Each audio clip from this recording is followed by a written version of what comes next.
कसं आहे की आपलं कंटिन्युअस जे फॉरेन इन्स्टिट्यूशनचं सेलिंग चालू आहे आत्ता, तर त्याच्यावरती काय उपाययोजना करता येतील असा एक विचार प्रवाह गव्हर्नमेंटमध्ये आहे. तर अशी एक सजेशन दिली गेली होती की जे सॉव्हरेन वेल्थ फंड्स आहेत, म्हणजे बाहेरच्या देशांमधली गव्हर्नमेंट्स जी आपल्या मार्केटमध्ये इन्व्हेस्ट करतात, तर त्यांना त्यांच्या देशामध्ये टॅक्स लागत नाही. तर म्हणून त्यांच्यावरचा कॅपिटल गेन्स टॅक्स हा रद्द करावा.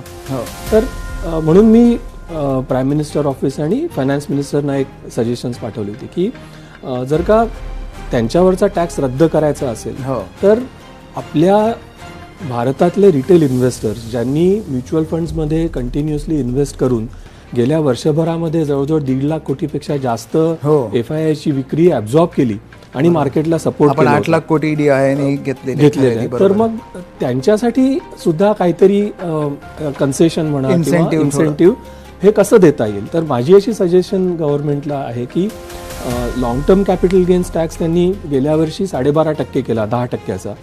तो ठीक आहे, 1 वर्षाच्या मुदतीसाठी हरकत नाही. पण ज्यांची इन्व्हेस्टमेंट 5 वर्षापेक्षा जास्त असेल तर त्यांच्यासाठी हा tax long term capital gains tax कमी करणं किंवा अगदी 1%, 2% एवढ्या खालपर्यंत आणणं ही एक इन्सेंटिव्ह स्कीम गव्हर्नमेंट विचार करू शकतं.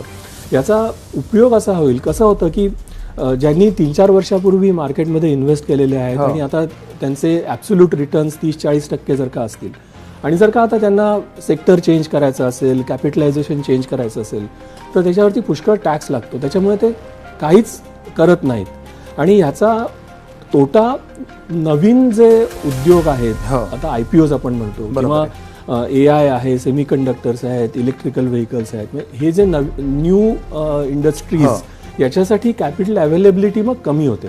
कॅपिटल रोटेशनला जर का आपण प्रोत्साहन दिलं इन्कम टॅक्स म्हणजे long term capital gains tax हा कमी करून, तर याचा फायदा आपल्या इंडस्ट्रीजना नक्की होईल. बरोबर आहे. त्याचा उपयोग एम्प्लॉयमेंट जनरेशनसाठी सुद्धा होईल आणि हे एक ओव्हरऑल इकॉनॉमीसाठी ही चांगली स्टेप अशी ठरेल.